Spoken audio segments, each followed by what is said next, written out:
रामायण में एक प्रकरण आता है जब हनुमान जी सीता जी का पता करके लंका से सीता जी का कंगन लेके आते हैं तो उन्हें समुद्र के बीच में एक टापू दिखाई देता है। उस टापू पर हनुमान जी को एक ऋषि जी मिलते हैं।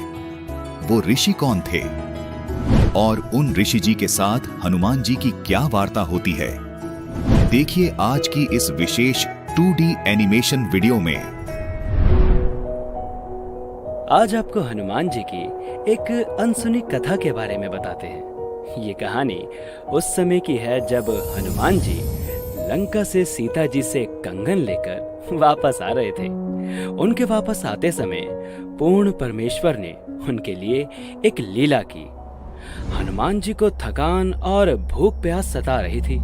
तभी उन्होंने देखा कि समुद्र के बीच एक टापू पर बहुत ही सुंदर बगीचा है और एक छोटा सा तालाब भी है। ये लीला ऋषि मुनींद्र रूप में विराजमान पूर्ण परमेश्वर ने की थी। हनुमान जी उस सुंदर बगीचे को देखकर सोचते हैं कि चलो स्नान भी कर लूंगा और कुछ देर आराम भी कर लूंगा। और फिर उसके बाद हनुमान जी उस बगीचे में उतर जाते हैं। हनुमान जी के पास एक कंगन था जो सीता माता ने उन्हें पहचान के लिए दिया था। उस कंगन को हनुमान जी तालाब के किनारे पर रखकर तालाब में स्नान करने के लिए उतर जाते हैं। हनुमान जी स्नान करते करते भी एक नजर उस कंगन पर रखे हुए थे, लेकिन फिर भी एक वानर उस कंगन को उठाकर भाग जाता है और हनुमान जी उससे कहते हैं, अरे ये क्या, रुको। वानर उस कंगन को मुनींद्र ऋषि के पास रखे घड़े में डाल देता है।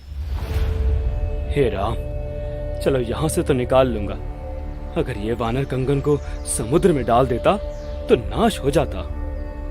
हनुमान जी जैसे ही घड़े के करीब जाते हैं और घड़े से कंगन निकालने के लिए हाथ बढ़ाते हैं तो देखकर चौंक जाते हैं। ये क्या, इसमें तो बहुत सारे कंगन पड़े हैं। जो कंगन मैं लेकर आया था वो कंगन कौन सा है? प्रणाम हो महात्मा जी, किसी बंदर ने मेरा कंगन आपके इस घड़े में डाल दिया है। कोई बात नहीं बेटा, निकाल ले जाओ। लेकिन ऋषि जी, इसमें तो पहले से ही बहुत सारे कंगन हैं। जो कंगन मैं लेकर आया था इनमें से वो कौन सा है? भले आदमी, आपका कंगन है और आप स्वयं ही नहीं पहचान पा रहे। ऋषि जी, आप तो जानते ही होंगे। दया कीजिए, मेरी पूरी मेहनत बेकार हो जाएगी। कैसी मेहनत बेटा? महात्मा जी, मैं हनुमान हूँ और लंका से सीता माता जी का पता लगा कर आया हूँ। कौन सी सीता माता का पता लगा कर आया हो? महात्मा जी, आप कौन सी दुनिया में रहते हो? भगवान रामचंद्र जी की पत्नी है सीता माता। लंका के राजा रावण ने उन्हें कैद कर रखा है। मैं उन्हें खोज कर आया हूँ। ये कंगन उन्हीं का है। उन्होंने मुझे ये निशाने के रूप में दिया था। बेटा, ये आपके रामचंद्र जी न जाने कितनी बार जन्म और मर चुके हैं। कितनी बार रावण सीता का अपहरण कर चुका है और न जाने कितनी बार हनुमान कंगन लेकर आया है। ये सृष्टि कोई आज से नहीं चल रही है। न जाने कितनी ही बार ये घटना घट चुकी है। मुनींद्र जी की बातें हनुमान जी के समझ के बाहर हो रही थी। ऋषि जी, अभी तो मेरे पास इतना समय नहीं है जो आपकी बातें समझ सकूं। आप बस मुझे ये बता दीजिए कि जो कंगन मैं लाया था वो कौन सा है। रामचंद्र जी मेरा इंतजार कर रहे होंगे। तो बेटा जाओ और उठा लो आपका कंगन घड़े से। ऋषि जी, कंगन तो मैं उठा ही लूंगा, परंतु समस्या ये है कि जो कंगन मैं लाया था उसे पहचान नहीं पा रहा हूँ। इसलिए तो आपसे पूछ रहा हूँ कि इनमें से मेरा कंगन कौन सा है। बेटा, आप इनमें से कोई भी कंगन ले जाइए, सब एक ही जैसे हैं। ये वही कंगन है जो हर बार हनुमान लेकर आता है और ये वानर इस घड़े में डाल देता है। ऋषि जी, चलो आपकी मैं बात मान लेता हूँ कि ये सब कंगन हनुमान यानी मेरे ही द्वारा डाले गए हैं, लेकिन हर बार हनुमान इन कंगनों को लेकर भी तो जाता होगा। इसमें थोड़ी छोड़ जाता होगा। हाँ बेटा, लेकर भी जाता है। लेकिन इस घड़े में ऐसी शक्ति है कि इसमें कुछ भी डालो तो उसी का एक प्रतिरूप इस घड़े में तैयार हो जाता है। आप चाहो तो प्रयास करके देख सकते हो। इतना सुनकर हनुमान जी ने पास रखी एक कटोरी उठाई और उस घड़े में डाल दी। कटोरी उस घड़े में डालते ही उस कटोरी का प्रतिरूप घड़े में बन गया। देखकर हनुमान जी को बहुत आश्चर्य हुआ और ऋषि जी की बात कुछ सच लगने लगी। लेकिन सोचा कि अभी तो चलता हूँ, बाद में कभी बात करेंगे। हे ऋषि जी, आप कौन हैं? आपका नाम क्या है? मेरा नाम मुनींद्र ऋषि है।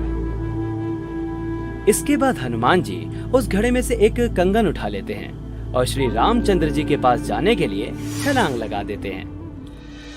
थोड़े समय बाद श्री रामचंद्र जी का युद्ध रावण के साथ होता है और श्री रामचंद्र जी उसमें जीत जाते हैं और सीता माता को अयोध्या वापस लेकर लौटते हैं।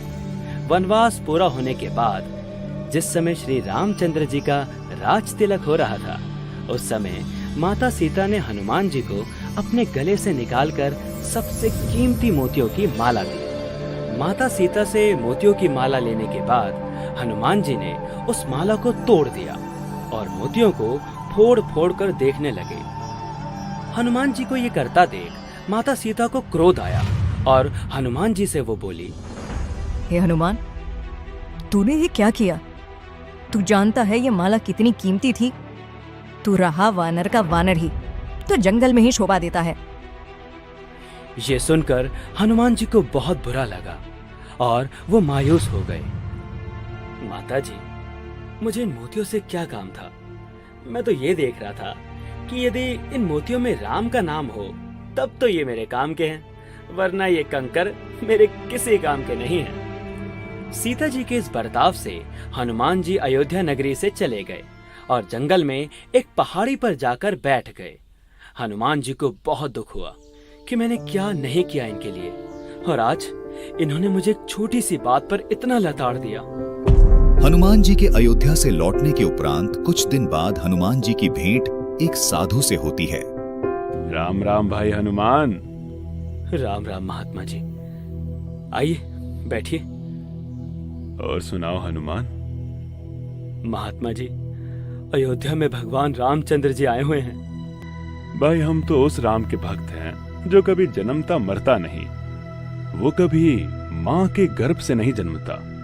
ये राम जी तो न जाने कितनी बार जन्म और मर चुके हैं। अच्छा, यही बातें मुझे एक मुनींद्र नाम के ऋषि जी भी कह रहे थे। जब मैं लंका से लौट रहा था तो वो मुझे एक सुंदर बगीचे में मिले थे। वो मैं ही था हनुमान, और तुम्हारे लिए ही यहाँ आया हूँ। क्षमा कीजिए भगवान, हम तो तुच्छ बुद्धि के जीव हैं। कृपया करके मुझे आपका संपूर्ण ज्ञान समझाइए और सत भक्ति प्रदान कीजिए।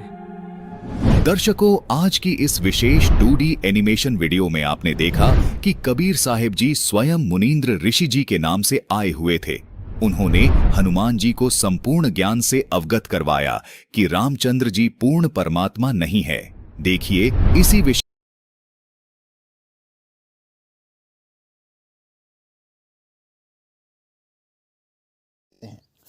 दोस्तों, आप यहाँ पर देख सकते हैं ये आनंद रामायण है। और ये किसने लिखे, ऊपर लिखा हुआ है वाल्मीकि जी द्वारा लिखित आनंद रामायण है। और आप यहाँ पर आनंद रामायण स्पष्ट अक्षरों में लिखा हुआ देख सकते हैं और नीचे लिखा हुआ है जो ये सारकांड है। तो आपको मैं उसी पेज पर ले चलता हूँ जहाँ पर वो बात लिखी हुई है डायरेक्ट सीधा। तो अपने उसी पेज पर पहुँच गए जहाँ पर अपने को चलना था। यहाँ पर आप देख लीजिए ऊपर लिखा हुआ है सारकांड, और थोड़ा सा मैं आपको नीचे भी और एक प्रमाण है उसी पे ले चलता हूँ। सबसे पहले आपको दिखा देता हूँ, यहाँ पर लिखे हुआ है आनंद रामायण। सबसे पहले आप ये देखिए, क्योंकि किसी को इस बात की शंका न हो कि इन्होंने पेज के अंदर फेरबदल कर दी हो, तो आप ये यहाँ पर लिखिए सर्ग भी वही लिखा हुआ है। और आप इस पुस्तक को डाउनलोड भी कर सकते हो, वो लिंक आपको मिल जाएगा। तो यहाँ पर देखो, यहाँ पर लिखा हुआ है नमस्कार करके हनुमान वहाँ से उड़कर आकाश मार्ग की ओर तथा एक महान वानरों की तरफ मतलब चल दिए। और आगे यहाँ पर लिखा है कि उत्तर दिशा की ओर कुछ दूर आगे जाकर नीचे उतरे। वहाँ पर उन्होंने एक मुनि को विराजमान देखा। तब गर्व से मारुति ने कहा, हे मुनिवर, मैं श्री राम का काम करके आया हूँ, यहाँ पानी पीने की इच्छा से आया हूँ, मुझे कोई जलाशय बतलाइए।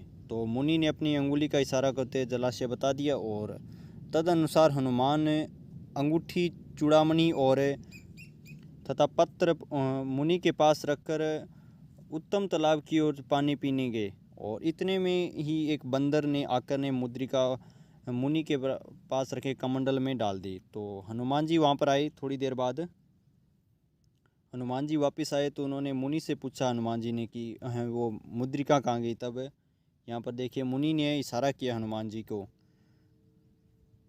यहाँ पर उन्होंने मुद्रिका का पूछा मुद्रिका कहाँ गई और हनुमान जी को इशारा कर दिए दिखलाया कि मुद्रिका कमंडल में है। तो हनुमान जी ने वहाँ पर श्री राम की हजारों मुद्रिकाएं दिखाई दी। तब हनुमान ने आश्चर्यचकित और पूछा मुनि ये इतनी अंगूठियाँ कहाँ से आई, सो बताइए।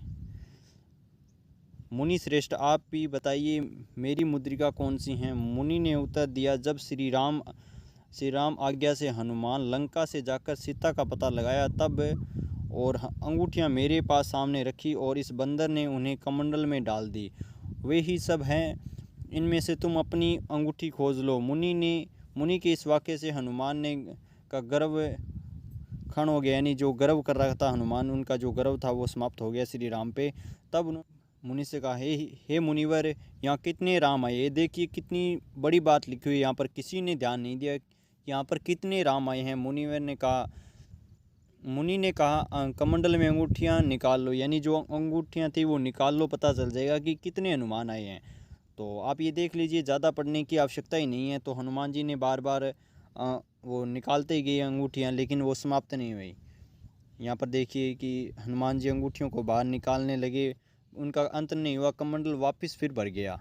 और ये जो बात आपके सामने है, और मन में विचार करने लगी, ओहो हनुमान जी मतलब सोचने लगे कि मेरे से पहले सैकड़ों हनुमान जाकर सीता की खबर लाए हैं, तो मेरी कौन सी गिनती है। यह निश्चय ही वीर मारुति का घमंड त्याग करने की दक्षिणा जहाँ पर वानर बैठे वहाँ गए। मतलब ये जो हनुमान जी इस बात का जो घमंड था कि मैं श्री राम का भक्त हूँ और मेरे से बड़ा कोई शक्तिशाली होगा या नहीं होगा, ये बात इसके अंदर लिखी है, मैंने आगे जहाँ पर पढ़ा है। तो मतलब यहाँ पर अपने को स्पष्ट हो गया कि वो हनुमान जी का भी कितनी बार जन्म हुआ, यानी जो श्री रामचंद्र थे यहाँ पर स्पष्ट लिखा हुआ है। आप देख लीजिए, एक बार और देख लीजिए आराम से।